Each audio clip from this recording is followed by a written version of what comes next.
analisis data indeks pembangunan manusia Provinsi Aceh tahun 2025 menggunakan Kimes Clustering dan Gaussian Network Bias. Saya Naila Zahira dan teman saya Fadila, dan di sebelah saya Juliana. Saya Hafifatul Hafiza. Langsung saja kita masuk pada materinya. Jadi, IPM ini merupakan indikator penting untuk mengukur kualitas hidup masyarakat, dilihat dari aspek kesehatan, pendidikan, dan ekonomi. Namun, masalahnya adalah data IPM memiliki skala yang berbeda-beda. Misalnya, ada yang nilainya besar seperti IPK dan ada yang kecil seperti selisih. Karena itu, kami menggunakan metode hybrid yaitu KIMEN untuk pengelompokan dan Gaussian Network Bias untuk klasifikasi berbasis probabilitas. Pada slide ini, kami menjelaskan alur penelitian kami yang kami lakukan dari awal hingga memperoleh hasil akhir. Yang pertama itu, tahap yang pertama adalah mengumpulkan data dari Badan Pusat Statistik Provinsi Aceh tahun 2025. Setelah data dikumpulkan, dilakukan proses standarisasi menggunakan metode Z-Core. Data yang sudah distandarisasi kemudian diproses menggunakan algoritma Kimes dengan jumlah klaster sebanyak 2 kali. Setelah klaster terbentuk, hasil tersebut digunakan sebagai label pada metode Gaussian Network Bias. Metode ini menghitung probabilitas hingga dapat menunjukkan seberapa besar kemungkinan suatu daerah termasuk dalam klaster tertentu. Tahap akhir menghasilkan klasifikasi setiap kabupaten atau kota di Provinsi Aceh beserta nilai probabilitasnya. Dari hasil ini dapat diketahui daerah mana yang termasuk ke kelompok IPM tinggi maupun rendah sedang. Baik, pada tahap pertama saya melakukan standarisasi data menggunakan metode Z-Core. Tujuan standarisasi ini adalah agar semua variabel memiliki skala yang sama, sehingga tidak ada variabel yang mendominasi proses clustering. Lanjut ke rumus Z-Core, menghitung seberapa jauh suatu nilai dari rata-rata dan suatu standar deviasi pada rumus ini. X adalah data asli, dan mu adalah rata-rata data, dan sigma adalah standar deviasi. Setelah memahami rumusnya, proses standarisasi dilakukan menggunakan Python dengan library standar scalar dari scikit-learn. Library ini secara otomatis menghitung rata-rata standar deviasi, kemudian mengubah seluruh data menjadi nilai Z-Core. Baik, setelah itu saya akan menghitung manualnya. Pada slide ini, saya menunjukkan contoh perhitungan Z-Core secara manual menggunakan data Kabupaten Semeru. Rumus yang kita gunakan adalah ini, X1 dikurang mu dan sigma, dan dibagi dengan sigma. Jadi, data yang digunakan adalah IPM Kabupaten Semeru sebesar 71,94 dikurang dengan kemudian rata-rata IPM seluruh kabupaten, yaitu 75,99.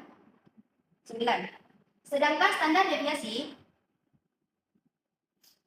dengan nilai 4,1280. 71,94 dikurangi dengan 75,99 hasilnya sekitar min 4,04. Kemudian dibagi 4,1280. Sehingga diperoleh nilai Z-Core sebesar min 0,98. Nilai Z-Core sebesar min 0,98 berarti nilai IPM Kabupaten Semeru berada di sekitar 0,98 standar deviasi di bawah rata-rata IPM Provinsi Aceh. Standar negatif menunjukkan bahwa nilai IPM Semeru lebih rendah dibandingkan rata-rata seluruh kabupaten kota di Aceh. Pengelompokan Kimes. Setelah data disetarakan, kita masuk ke pengelompokan Kimes. Kimes bekerja untuk mencari titik pusat secara teratur sampai posisi anggotanya stabil. Secara garis besar, Kimes bekerja melalui 3 langkah utama. Yang pertama ada penentuan pusat klaster, yaitu untuk menentukan titik awal kelompok. Dan yang kedua ada perhitungan jarak apodial, yaitu untuk mengukur jarak tiap daerah ke pusat A dan ke pusat B. Dan yang terakhir ada iterasi dan konvergensi, yaitu proses diulang sampai titik pusat stabil dan anggota klaster tidak berulang lagi. Selanjutnya, kita akan mencari manual dan ambil satu daerah yang diuji. Misalnya kita ambil Aceh Sekir. Proses manual Kimes ini menggunakan prinsip jarak terdekat, yaitu menggunakan rumus accordion distance. Berikut adalah langkah-langkah konkretnya. Langkah pertama yaitu menentukan pusat kelompok awal. Di awal hitungan, kita harus menunjukkan 2 daerah sebagai ketua kelompok. Sementara, misalkan kita pilih Semeru sebagai klaster A.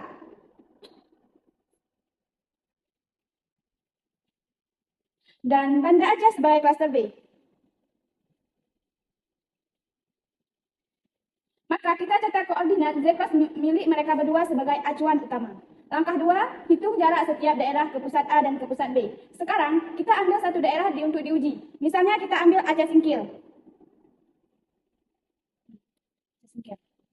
Kita harus menghitung jarak aceh singkil ini masuk ke pusat A atau masuk ke pusat B. Menggunakan rumus akar kuadrat untuk 5 variabel sekaligus, yaitu rumus yang ini. Sekarang, kita kurangi 5 variabel aceh singkil ini dengan 5 variabel semulu, lalu kuadratkan jumlahnya dan diakarkan.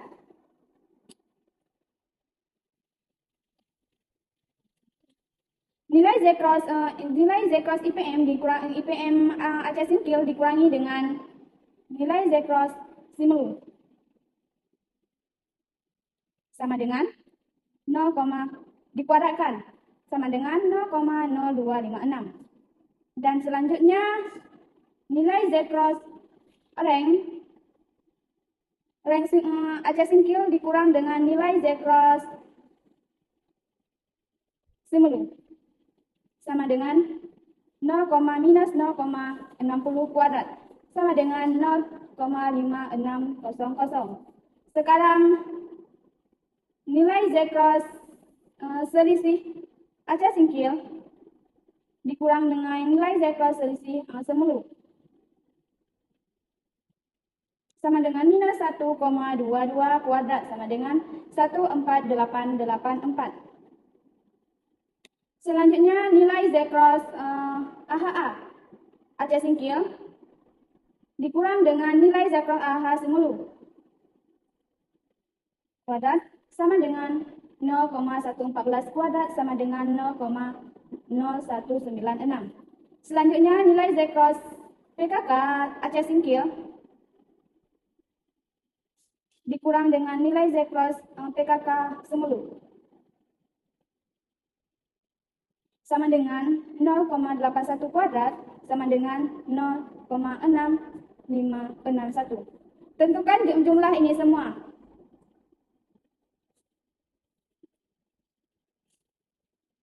Tambah hasilnya 2,5497.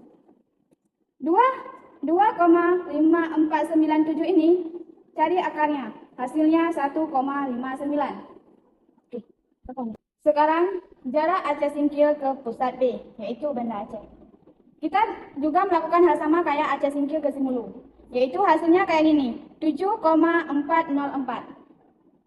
Sekarang kita bandingkan dua hasil dari jarak milik aceh singkil ke pusat A dan aceh singkil ke pusat B. Karena 1,59 jauh lebih kecil daripada 7,404, artinya karakter 5 variabel milik aceh singkil jauh lebih mirip ke pusat A. Maka ketok palu aceh singkil masuk ke klaster A. Saya akan menjelaskan materi pada slide 8, yaitu model Gaussian Never Bias. Model Gaussian Never Bias atau GNB, ada dua poin utama kenapa kita memakai GNB. Yang pertama, ada data numerik kontinu, yaitu variabel Z cross IPM Aceh berbentuk desimal atau kontinu, bukan dari data diskret, teks, ataupun biner. Oleh karena itu, kita wajib menggunakan fungsi kedapatan probabilitas gaul. 2. Kepastian verifikasi. Selain menggunakan verifikasi, GMB mampu mengukur persentase peluang probabilitas pada kepastian daripada setiap tahap tebakan daerah. Pada codingan Python di bawah, fitur Z-cross dijadikan masukan X dan label cluster Kevin dijadikan target Y untuk melatih model sehingga menghasilkan kolom prediksi. Selanjutnya, saya akan menjelaskan proses cara cari manual dari probabilitas A dan B menggunakan rumus Gaussian Never Bias. Nah, di sini kami mencari data simulu pada probabilitas A dan B dengan rumus Gaussian Never Bias dan rumus probabilitas. Selanjutnya, kita menghitung peluang kelas A-nya dengan nilai rata-rata 10,0 dan pembagian depannya sama dengan 5,01. Selanjutnya, kita menghitung pembagian eksponennya dengan nilai 10,0 dikurang 10 pangkat 2 per 2 dikali 4 sama dengan 0 kuadrat per 2 dikali 4 sama dengan 0. Dengan nilai akhirnya eksponen 0 sama dengan 1. Nah, selanjutnya kita kalikan dengan konstanta depannya sehingga nilainya mendapatkan 0,119,471. Setelah itu kita menghitung nilai probabilitas B-nya, yaitu dengan nilai 10,0 dikurang 2 kuadrat sama dengan 15 kuadrat sama dengan 225. Selanjutnya kita menghitung eksponennya dengan nilai akhirnya yaitu min 104,166. Setelah dibulatkan menjadi nilai 0,000815. Selanjutnya kita menormalisasi peluang akhir probabilitas, yaitu nilai 0,1947 per 0,1947 ditambahkan 0,0018 dengan nilai akhir 0,99941 per 0,19419815, yaitu dengan hasil 1000, yaitu 100% masuk ke kelas A.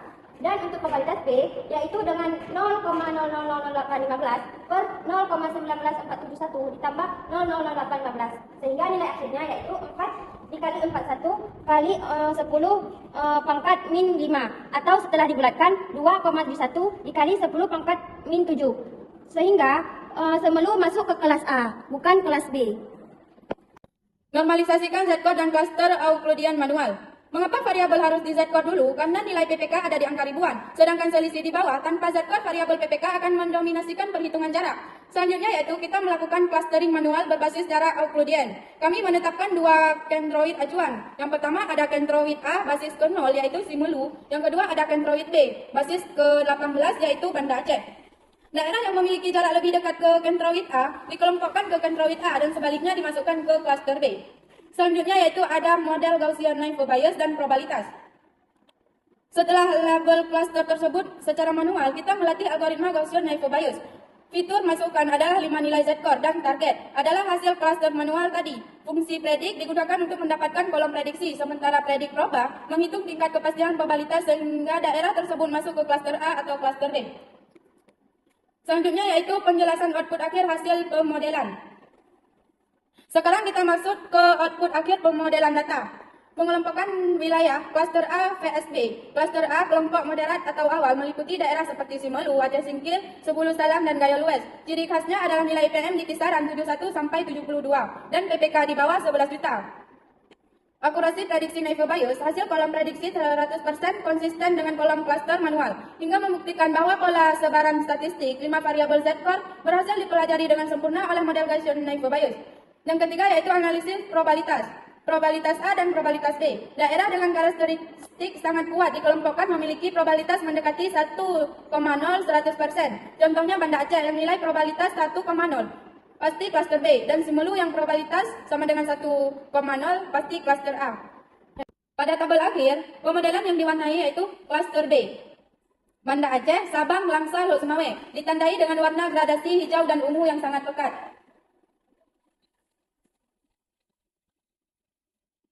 Daerah-daerah ini merupakan pusat perkotaan dengan IPM tinggi, AHH di atas 73 sampai 75 tahun, dan PPK yang jauh melebihi rata-rata mencapai belasan ribu. Klaster A 19 kabupaten atau kota lainnya ditandai dengan peringkat yang lebih tinggi angkanya warna orange pekat, serta PPK yang masih relatif rendah. Kesimpulannya yaitu pengelompokan dan prediksi berhasil mengisolasikan daerah perkotaan berkinerja membangun manusia sangat tinggi. Klaster B terpisah dari daerah kabupaten atau pengembangan klaster A. Selanjutnya yaitu kita memasuki kepada slide terakhir yaitu penutup atau kesimpulan. Metode hybrid Sciomène dan Gaussian Naiveux Bayes mampu mengelompokkan dan mengklasifikasikan data IPM dengan baik. Semoga hasil penelitian ini dapat membantu dalam mengambil kebijakan yang lebih tepat. Sekian dari kami, terima kasih atas perhatiannya. Wassalamualaikum warahmatullahi wabarakatuh.